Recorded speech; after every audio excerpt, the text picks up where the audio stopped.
This is the E-commerce Edge podcast with your host, Jason Greenwood.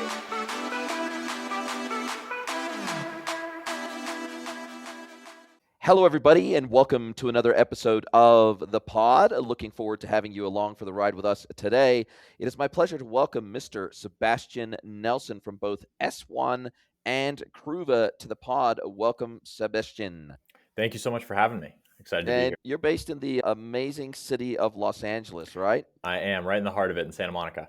Wow, Santa Monica, nice. I probably wouldn't want to live in Southern California again, although I was born and raised there. But if I was going to live there, Santa Monica, Newport, like there's a San Diego, one of those three would probably be where I would like. If somebody put a gun to my head and said, you got to go back to California, that would probably be one of those three, would probably be where I'd end up. Yeah, it's hard to beat being just a few blocks from the ocean and the climate. Yeah, it's pretty nice. It's pretty nice. You can't go wrong there. Now, listen, before we get into CRUVA and what you guys do over there at CRUVA and what you've built over there at CRUVA, how the heck did you get into, broadly speaking, this AI plus social commerce space? What got you into this? Yeah, honestly, I just fell into it, like right place, right time. So I used to be an Amazon seller back in 2022. 2021, I got my start on Amazon, just doing private label, just like taking off the shelf products, importing them and selling them FBA. That's really how I got my start. And from there, had some successful launches and then got absolutely obliterated. In 2023, just reordered my product. I took on some debt, was really excited because the first two batches had done really well, the specific product. And so I took on some debt, reordered big, and 50 new competitors straight from China who just had no margin, killed me. So I couldn't be profitable on the platform. And I had all this inventory. I had to pay back this loan. So I was like, what am I going to do? So I start looking on Shopify, trying to run Meta ads. You know how that goes. The customer acquisition cost on Meta is just extraordinarily high, particularly if you don't have a high LTV. This was like a one-time purchase home decor product. Too hard to get profitable. Then I just stumbled into TikTok Shop. It was brand new, right out of beta. This is about mid 2023. I was like, I didn't even know about it. I was barely even a TikTok user at the time. And I was just like, okay, I'll give it a try. I listed my products, was messing around. There was no videos. There was no tutorials at the time. It was the beginning of the beginning, and worked with 15 affiliates and just got lucky. My product just went mega viral. That Q4, we sold like 6,000 units and I was just all in. I realized that pain point of like how hard it was to actually manage and work with your affiliates. And so I just felt like we could build a tool to really solve that for myself. And then, of course, now it's expanded and we work with hundreds and hundreds of brands to help them with their affiliate journeys. Wow, it's they say necessity is the mother of invention, and I suppose when you've got some debt breathing down your neck, you're trying to figure out a way to get that back. I'm the kind of guy, I've always had a paranoid aversion to debt. We paid cash for our house, we paid cash for our cars. I try not to carry any debt because I absolutely hate the feeling of pressure of having debt. But in this case, it was a good motivator for you to try something new and eat your own dog food and figure it out. And then all of a sudden it's like, hey, actually, if I can do this for me, maybe I can help do this for some other merchants who are in a similar sort of boat to me. And I remember in those very early days of TikTok Shop where there was no integration with e-commerce platforms. There was no integration with any outside tools. It was all CSV uploads. It was managing everything that the interface was not very good. Like the whole thing was just difficult. I knew a few merchants that were trying to make it work and they knew the power of TikTok, but working within the native tooling of TikTok to leverage that platform from a marketing perspective was just so tough back in 2022, 2023. It was so difficult. They've obviously automated things now. There's APIs that you can connect to now, etc. But back in those early days, it was tough going, wasn't it? Oh my God. Honestly, you just unlocked a memory for me. A traumatic memory. Seriously, sitting in the office at like 1 a.m., literally downloading and uploading spreadsheets into MCF because I was using MCF to fulfill. So I would download them and then I would upload them. There was always an error. No matter how many times you had done it, every single time you tried to do that file upload, you'd get an error and you had to troubleshoot that error, figure out why it wasn't going in, because it was just me for a long time until I hired VAs and developed systems. But oh man, there were a lot of late nights just literally downloading and uploading. So I guess that must have been somewhat of a relief, to be honest, that this worked out better than you could have maybe hoped or expected. Must have felt like a little bit of a Hail Mary pass when you started working with TikTok Shop. Obviously, there were not as you said, not only was there not a lot of documentation about how to use TikTok Shop, but there weren't a lot of people that were finding success with it yet. It was still so early that it wasn't like there were influencers out there putting out content around how to leverage TikTok Shop. It wasn't like you go to YouTube, watch YouTube videos about how to make this thing work, or it was a whole lot of trial and error in those early days, wasn't it?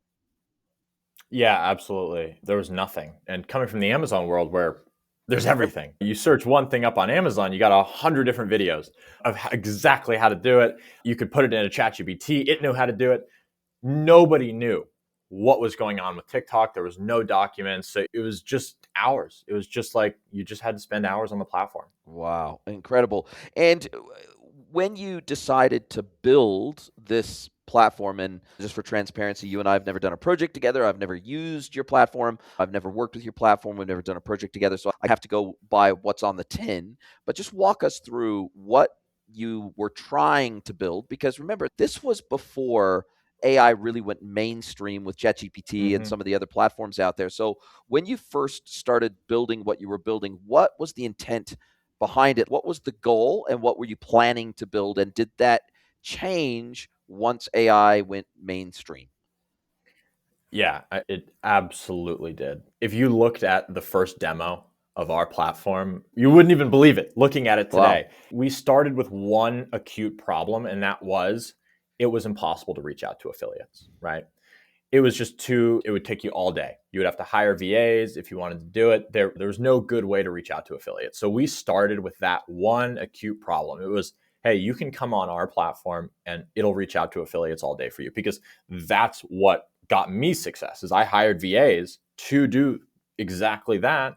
And I was able to get my products to go viral Wow. because of that. And so we were like, hey, we can just build this into it. This can be software. That was the only pain point we really solved in the beginning. And now, of course, it's grown. And we have, as AI has become more and more the thing, now it's like we've done all these amazing things with AI that I never could have imagined when we launched the tool. So it's a main part of the feature is being able to find the right affiliate. So now you can come into the platform and actually search using AI. So we've looked at every single affiliate on TikTok Shop. AI has examined their profile and actually tagged everything it sees. And so then you can come in and search, hey, I want moms with dogs who are 45 years old and they post beauty content. And boom, it'll spit out that list. Wow, incredible. And is TikTok, I guess there's two questions that I'd like to ask. First of all, do you see TikTok ever coming out with their own tooling to replicate what you've done and then eventually is going to kill your business because they obviously want more people using TikTok Shop, they want more affiliates being paid out by TikTok Shop. They want to grow the platform, right? And so anything they can do to make the lift easier for to connect effectively creators and merchants is better for their platform. It may not be better for the people who are consuming the content, but it's definitely better for the platform, really, because they're trying to monetize the platform very heavily. That's the first thing. Second of all, does TikTok at all, and I literally don't know the answer to this question, do they frown on any form of automation like what you're doing? Do they have anything in their T's and C's to try to prevent that? I know famously with LinkedIn, if they catch you using any form of automation, DM automation, profile visiting automation, if they catch you doing any of that, basically they will kick you off the ban you from the platform. I know LinkedIn Totally. is real hardcore about this, but I have no idea how TikTok handles this. No, TikTok is not. So we're TikTok Shop partners. We have an amazing relationship with the TikTok team. Employees at TikTok actually use CRUVA to manage their brand. If a member, like an account manager, onboards a new brand, they will literally use CRUVA or recommend us to the seller, right? So we have an amazing relationship with our partners at TikTok. And as for your first question, would they ever build something like this into the tool? Honestly, it doesn't matter for us at this point because there's so many things above and beyond that just basic outreach capacity that our tool enables you to do. So like the outreach, yes, is part of it, right? But AI enrichments, right? The ability to follow up effortlessly with affiliates. So as soon as an affiliate generates their first sale, sending them a congratulations message. As soon as the sample ships to that affiliate, being able to send them a creator brief, being able to run a community-based events where, you're able to have all your creators compete for a certain prize and compete against each other in a place to actually house and home those creators. TikTok just frankly probably will not build that infrastructure.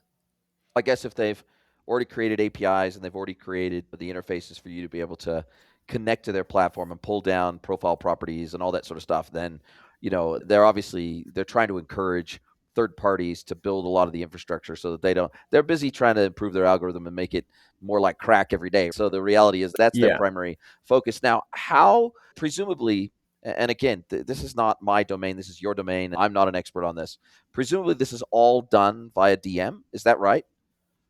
So it's done through two primary functions. So there's what's called a target collaboration on TikTok Shop, which is essentially just a way to package together a product, a commission rate, and a Oh. message, as well as an invite expiration, and then send it off to the creator. Ah. So that's primarily the way of acquiring new creators is you put all this together, you send it to a creator. Now, We can sorry. also do the Just to DMs. clarify, that wouldn't be via DM. That would be via so TikTok Shop already has this model built into it and already has this Exactly. pipeline built into it. It's a completely unique to TikTok Oh, mechanism okay. where you as a seller go into your back end and you say, okay, I want to work and I want to give Jason 25% to promote my, Thing. whatever it is. Yes. And then that goes to you. It goes to your target collaborations page where you can then approve or deny it. Ah, okay. Okay. So this is a completely internal native TikTok workflow. And then, sorry, what was the Exactly. second method? Yeah. So you can outreach to the DMs as well. Okay. But primarily the way to acquire creators is through those target collabs. Wow. And you can trigger that entire process off via API, which is presumably how you're doing it. Exactly. Yeah. Wow, wow, and that's how you can bring automation to this process instead of having to manually go into your interface in TikTok and manually put these packages and bundles together and manually trigger the send to your collaboration partners. Yeah, exactly. Wow, wow. And when we think about what makes the perfect partner, the perfect affiliate partner? Because I'm guessing that a lot of brands, when they first start out, both with TikTok and with your platform, they might not know what constitutes the Yeah. right type of affiliate partner. So they might be going after people that are either too big, too small. Maybe they're not the right segmentation or cohort that you're going after. Maybe there's a spray and pray element to it or whatever. How do you coach or teach the brands that you work with how to identify the right type of affiliates they should be going after? Totally. So there's a few things there. Number one is look at what they've done for other brands within your category. So go to one of your competitors and see, hey, who's actually generating results for this competitor? That's the best way. Then it's okay, think about who your ICP is for your brand, and then look for creators that are that ICP. So those are generally the two things you can do. But again, a lot of this is spray and pray, right? And it's like a hybrid where you need to send out a good amount of samples because you need to get a lot of content back and a lot of shots at bat to go viral. But then the key is retention. So if your only lever to pull is just send more samples, onboard more creators, it's going to get expensive Yeah. and it's going to be really hard to be profitable. So what we see the winning brands do is they're able to get multiple videos from each sample. So they set up the right back-end incentives where they're able to get more videos at a lower rate than the COGS plus shipping, Mm-hmm. right, on the back end. And so if you're able to set up an incentive structure like that, those are the brands who are really winning today.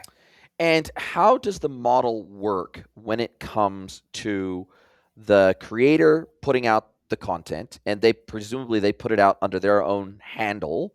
And is there a collab model that TikTok facilitates that then also posts it to the brand's wall and to their feed, their profile as well? So it kind of dual publishes it to both places. Is that how it works, or does the creator have to approve that or authorize that process, or do they just simply share the video and they manually publish it themselves? How does that collaborative effect, creator profile versus brand profile, work?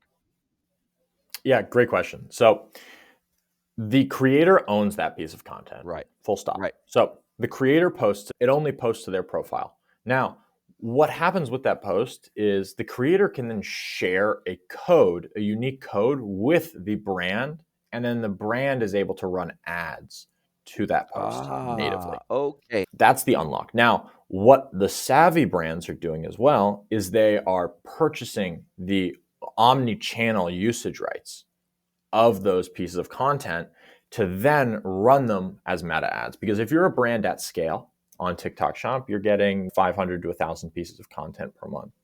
Now, you could be unprofitable with those pieces of content and still be mega profitable using this as your kind of messaging and creative testing playground, and then taking everything that is a winning creative and running it on Meta or Instagram or wherever it is you want to run. And so that means that the creator will download their own video that they've created.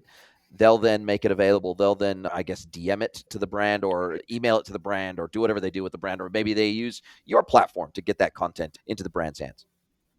Yes, the brand can actually just use like a third party to download it, but you have to, of course, you just have to come to an agreement with the creator. They still own that piece of content. You have to purchase it, come to some sort of contractual agreement. Okay, that makes sense. And then you would use that as a mobile optimized piece of content for meta ads. Exactly. Okay, Yeah. and in your experience, do you also connect to Meta Ads Manager and do all that aspect of it, or is that something that's on your No, radar? it absolutely is on our radar. We recently rebranded. So we used to be called Uptick. Now we're called CRUVA. So a big part of that rebrand was wanting to get away from TikTok. Yes, we're a TikTok Shop native platform, but the vision for the company is we're the AI operating system for social commerce. Social commerce will be bigger than TikTok Shop. Right now, yes, TikTok Shop is the leader in the space, but we have things like Whatnot coming out. Meta is developing the capabilities for this. YouTube shopping is coming. So all of these things are in the pipeline, and we're watching them all really closely. But right now, we are super focused on just building the absolute best product for TikTok Shop sellers. And why do you think Instagram is so shit compared to TikTok? You have to think, in my opinion, Instagram has or Meta as a whole. Think about their revenue is all ad driven. Yes. Now, TikTok never had a great ads business historically. Their ads business was never mega profitable. Where if you look at Douyin and in China, they monetized first with shopping, Yes. right? That was their road to building really great revenue, and that's what they saw. But Meta has this incredible advertising business, so they don't want to jeopardize that, right? Whatever they do, they cannot jeopardize that because that's the core of their business. They're an ads platform, and so they are just naturally, because of that, going to move a lot slower. Right? They're just going to move slower because they need to focus on, hey, if we implement this, we need to test it rigorously to make sure that usage of the actual user of Instagram, for example, isn't dropping off. Because if usage drops off 5%, what does that do to our ads platform? But wouldn't you think it would go the other direction? Because it feels like to me that native content plus commerce, right? Native, as opposed to an ad that purely drives or attempts to drive a commerce outcome. It feels like that native overlap between content and commerce in the TikTok model, it seems like that has legs. It has more sustainability to it than the pure ad-driven model. Now, maybe it's just me, but my usage of Instagram has dropped through the floor because everywhere I turn, every second freaking post in my feed and every second reel is an ad, right?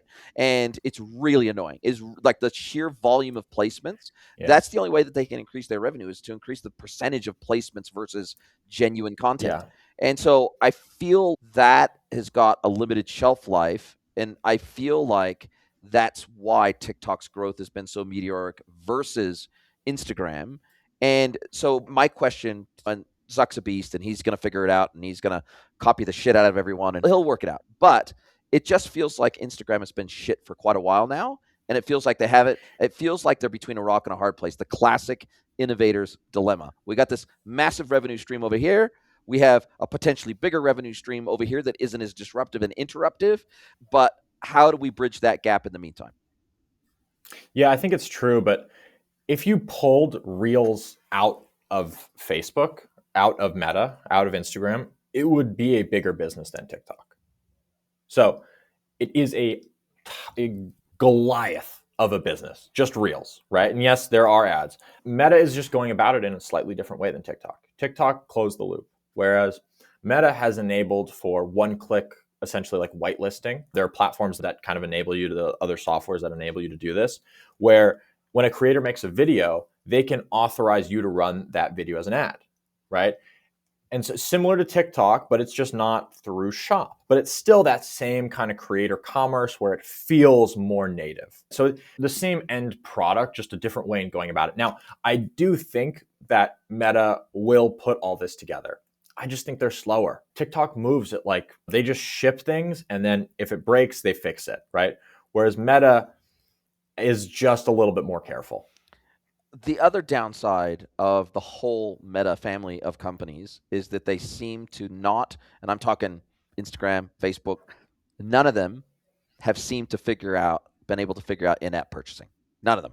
That creates a tremendous amount of friction in the buying process to go from an ad to a website embedded in the embedded browser to creating your account to putting in your details, So bad. no wallet Yep. experience, land you on the homepage, find the product, add it to your cart, pay for it. Like, it's the most hopelessly broken user experience that you can imagine. They tried Instagram Shop. In fact, they were going to force all advertisers, e-commerce advertisers, to move to Shop. That was originally what they planned to do. I think that was in 2023. And then they quietly closed Instagram Shop altogether and said, you're going to have to figure out Yep. a different way. We're going to go back to the redirect way of executing transactions. Why do you think they cannot figure out in-app purchasing? Yeah, it's interesting. I think it's just it's two-pronged. First of all, it's tricky to build, obviously. Like, you have to build all new infrastructure, you have to think about back-end linking. Obviously they have the resources to do, but it's still an incredibly challenging build out, right? Like, TikTok has been building this for so long. Like, obviously it came out of nowhere for us in the US, right? It was like, boom, 2023. Oh, wow, this looks like a great platform. Yes. But they'd already been building. So the infrastructure was already built. So that just isn't the case with Meta. So it's definitely interesting, and nobody knows the answer exactly why they've pivoted away from in-app. And by the way, YouTube's doing the same Yeah. thing. YouTube, despite having Google Shopping where you link your And Google products, Pay. and Google Pay is doing redirects, and they're not doing a closed loop system for affiliates on YouTube Shopping. So I think the core reason, maybe from the actual brand side, is AOV, LTV is higher if you get that customer. So, while there is more friction, so conversion rate drops, the average order value and the LTV of the customer does go up because you own that data. Yes. So And you can there's a remarket to trade-off. them in the whole 9 yards. Exactly. So when I've spoken to YouTube Shopping, that was their case. And I don't know if that's just like the The public cop out kind. response. That's the media trained response. I have no idea, but that's at least what they're telling us. And do you think that TikTok will double down on the direction that Douyin and WeChat and all the super apps in China? My wife's half Chinese, half Vietnamese, so I keep my finger on the pulse of what's Okay. happening in Asia. And of course, WeChat is the number one way that her family communicates with each other. And you can do everything with WeChat in China. It's unbelievable. It's your digital wallet. It's your view into the social world. It just, you can do everything. You can do everything. You can pay your bills. You can pay your power bill. You can do everything on WeChat. Now, do you think that TikTok will go down the path of being a full-blown wallet with stored data, stored details, maybe even a stored credit on there, or linking it directly to your credit card to where you can pay directly through the TikTok wallet? Do you think that they will continue to remove friction from that shopping experience? Yeah, I think it's basically a guarantee. They've already announced integrations with hotels, Airbnbs, car bookings. Like, they want, just like WeChat, and just like you said, this is what it is in China. China has laid out like the roadmap here. It's live shopping and an all-in-one experience. That's what's coming down the pipeline from TikTok. Wow. And do you think platforms, the live shopping, quote unquote, platforms in the US, do you think that they will be able to figure this out quick enough that they won't get killed by TikTok first? If they can differentiate, I think TikTok is just going to eat most things that cannot differentiate. Whatnot has had a meteoric rise Thanks to recently. Gary Vee. Thanks to Gary Vee and an $11 billion, I think, funding round recently, Yes. valuation within their funding round. But they have niched down to collectibles, and they captured that market first. And that was their differentiator, is bidding and collectibles. Now TikTok has now come out with bidding, and they are trying to build up their collectibles. So we will see. Obviously, investors keep putting money into Whatnot because they believe in the growth of it, right? So I think it's very plausible that Whatnot always has, and I'm not actually familiar with many other big ones. Flip was out there, but that went bankrupt. So I think Whatnot has the best chance at survival, and we'll have to see how it all plays out here. But I would be hopeful, and I have some friends who really kill it as sellers on Whatnot. Wow. Wow, and how do you think there's 2 questions about TikTok that have always fascinated me.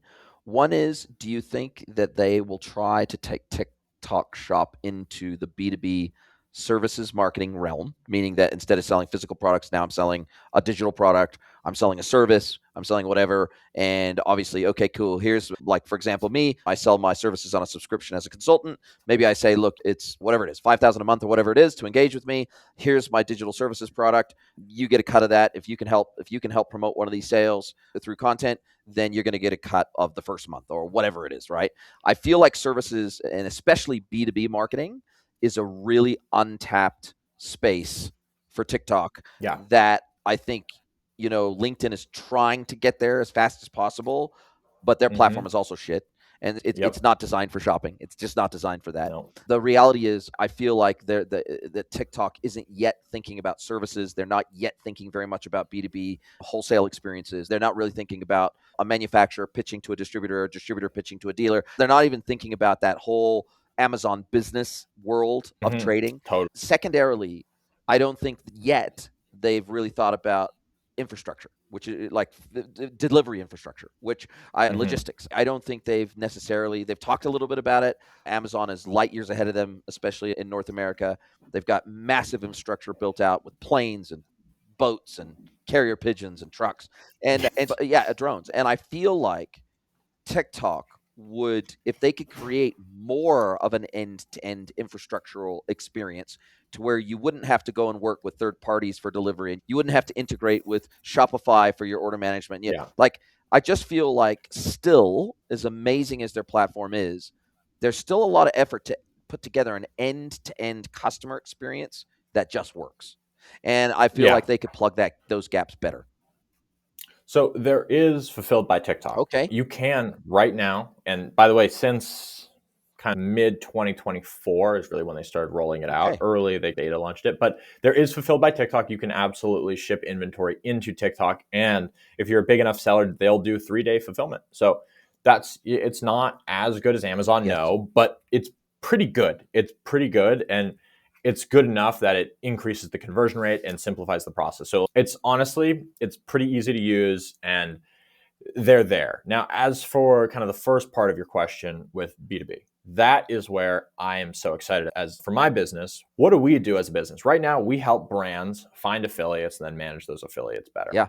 So there's no reason why our solution wouldn't be plug and play for say a course seller Yes. who wanted to come on and sell an info product, for an Airbnb who wanted to come on and promote their product or their Airbnb, for a hotel who wanted to come on and promote their hotel, for a restaurant that wanted to come on and promote their restaurant. So all of these things are incredibly exciting to me. And as we look towards the future, like I genuinely think affiliate marketing through content, video first affiliate marketing is going to be the future, right? Creator commerce, social commerce, whatever you want to call it. That's going to be how businesses are going to spend their ad dollars, right? It's much more effective. It's much more native than going and hiring an influencer. So I think the influencer dollars will shift. And if TikTok can have an integration with, let's say, WAP, right, or fan bases, or some of these big kind of info product providers and payment processors, and then it can also have an integration with Airbnb and then maybe Or a Marriott, masterclass or exactly, and masterclass. So all of these different things, and then when you publish there, you publish on TikTok in one click. That's where I would like to see it go, and that's where I think they are going. And it's going to be really cool to see, like, as TikTok develops literally into the everything app that kind of doesn't exist in America. Yeah, interesting. So what is your take on, there was talk for a long time about TikTok being banned? Yes, no. Maybe Joe Biden famously said, we're going to kill it. It's dead. We're not going to allow it into America. Then Trump was like, no, we're going to protect it. We're going to save it. We're going to write an executive order to save it. But yet it needs to be taken over by an American company. Looks like maybe Oracle's a front runner, but we don't know. I haven't heard anything about that in probably 3 months, 4 months. It hasn't Mm-hmm. been in the news at all. Are you at all worried that the U.S. government, on a whim, could basically decide that China is just too big of a threat and that's it? We're just going to get rid of TikTok. That's it. I am not. I feel that capitalism will always prevail. Mhm. And there is, frankly, just too big of an economy on TikTok for them to just shut it off. There's too many businesses that rely on it, just like myself. And it would just be too big of a blow to so many people and so incredibly wildly unpopular, right? Close to 200 million people use TikTok. The average user uses it for an hour a day. That is ingrained. That is like the fabric of American culture is TikTok now, Yes. right? Whoever owns it, that's what it is, right? And so there is always a deal to be. There's always a deal to be made, and so it honestly doesn't concern me in the slightest. Who do you think ends up getting TikTok in the US then? I would say, yeah, Oracle, obviously the front runner. I think that makes a lot of sense. They have the data infrastructure. I think if you give it to Meta, there's monopoly problems. I think if you give it to a lot of other people, there's monopoly problems. So I think Oracle, in terms of who has the cash to actually be able to afford, first of all, and then who has the infrastructure to run it, I think Oracle makes a lot of sense. Amazing, amazing. And what is on, if you were to look out 6, 12, 18 months, is there anything you don't do today that your clients wish you did? Or do you see what's on the horizon with on the TikTok side that you go, hey, we don't do this today because TikTok doesn't facilitate it, or we can't do it because of TikTok? What is coming down the pipe that gets you most excited? Yeah, so I would say just like new ways to integrate AI. As AI gets better and these models get cheaper, there's so many amazing ways that we can integrate. So having like a holistic view of all of your content and understanding like what's the messaging that resonates. What if you can have, let's say you're getting 1,500 videos every single month, and you can have an AI look at every single video and analyze, okay, this one had this CTR and this was the hook, and then start to aggregate, populate that data and look at all your creators and be like, okay, who's the best model of for our brand, and really understand on a deep level the messaging that resonates with your customers that you haven't been able to do previously. Obviously, you could test, okay, what's the CTR in this ad? Maybe look at it, but at scale, It's too it's too hard. much It's too data. hard. It's too So many to look at as a human. exactly, exactly. And so AI is going to be the only thing that can really get in here and aggregate and then parse and help you to understand that data. And that's really exciting to me. Yeah, I'm really surprised that somebody like Opus Clip, who I use to make clips of my long form, hour-long YouTube videos, I'll have them make clips of this, and then I'll push it out to all the major short form platforms, including TikTok. But they don't have a two-way integration that pulls down the data from the performance Mm-hmm. of those videos once it's uploaded them. And to me, that is a bad scenario because we got all the data. We can grab all the data from Instagram. We can grab all the data from TikTok. We can grab all the data from YouTube just by connecting up the accounts and having those permissions set. So why aren't they concerned with how those videos are performing and then use that to inform the next round of video creation? It feels like it's just being done in a vacuum today, and that Mm-hmm. doesn't make much sense unless it's specific to you and your profile. Yeah, absolutely. I think it's interesting. It is easier said than done. As somebody who is actively running a software company, and I'm not the technical one, my amazing co founder is technical, but I can tell you that I ask for a lot of things, and he's like, that's not happening. Yeah. And so that you could go ask him that, and he'd be like, no, that's just because this and this and this. So a lot of these things will be possible in the Yeah. future as AI gets better, but it is such an enormous amount of data Yeah. to Sift through. for video. We're talking about videos Yeah. here. It is just an enormous amount of data and the back end infrastructure. So like the TikTok APIs are very challenging to work with, Yes. incredibly challenging. So it's not as simple as, oh, just pull it and then do this. It would like, I believe me, I wish it was, but also there's a reason why we have an amazing technical moat is because these APIs just don't let you get everything that you need. They're not friendly. Yeah. And just the amount of vector data storage that you would need to have on your side. And I'm learning all about this as someone who's building AI apps on Lovable and everything else. I'm learning a whole lot more about this whole AI thing than I ever wanted to learn Yeah. before. As I'm trying to create vector storage for the transcripts of my YouTube videos so that I can slap a chat interface on the top of it and query it like a JSON Yep. AI. I'm learning what all is involved in this, and it is not. It's and even just the compute and the open AI tokens that are required, the super data tokens that are required, like token costs are going up, and Yes. all these platforms are trying to monetize more and more with the trillions of dollars of infrastructure they're building out. Yeah, it's an interesting thing. AI is becoming more ubiquitous, but it's also becoming more expensive as these companies are trying to get profitable. And so they're not going to continue to Yes. subsidize it to the tune of hundreds of billions of dollars a quarter. That's not gonna last forever. It's a Yeah. very interesting time to be playing in the AI space, but I love what you guys are building. Do you have any competitors, or do you feel like what you're doing out there, it's hard to be in a category of one, right? It's always hard to create a new category of software. Are there Mhm. other people trying to do similar things to what you're doing, or do you feel like what you're doing is so unique in such rarefied air that it's no, we don't really have too many competitors trying to get into our space right now? Yeah, there's really not too many. There's essentially just one main competitor. Okay. Wow. Wow. And do you think too much about where that market is heading? Or do you go, look, we're just going to be head down, bum up, focused on our customers, focused on what they want, what they need. Let's try to have blinders on. Let's try to just focus really on the unique value prop that we can bring to the table. And let's really just leave everyone else to do whatever it is they're going to do. Yeah, frankly, I don't care what our competitor is Yeah. doing. It's we're going to focus on us, and this is our vision.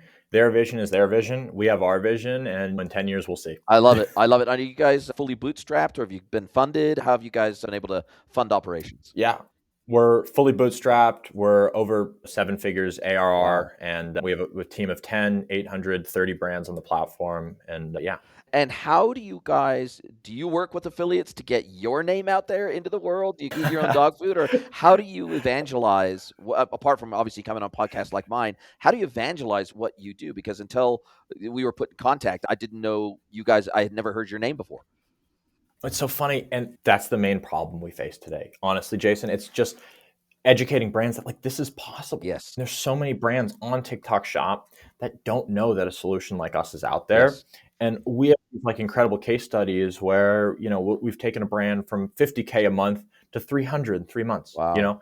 and that happens over and over again through the power of affiliates and just being able to scale up these programs.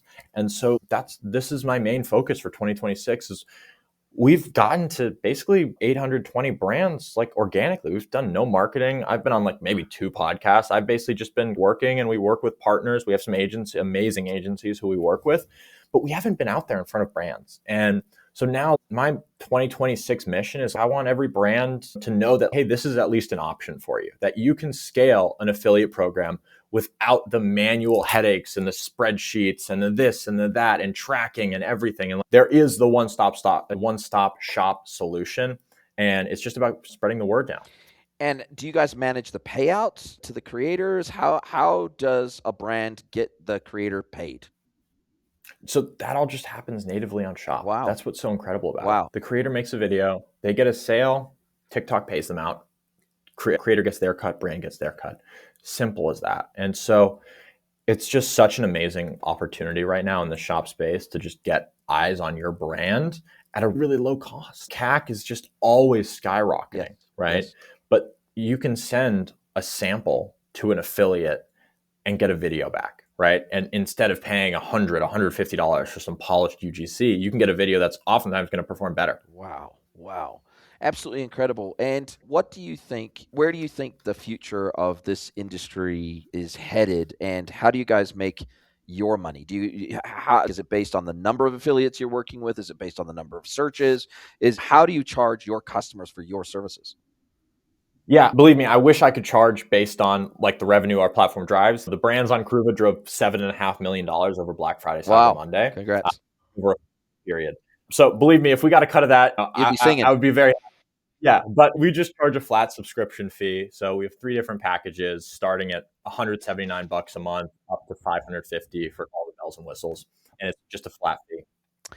And is there such a thing as TikTok native brands, meaning that we hear stories about Amazon native brands that they never had a website.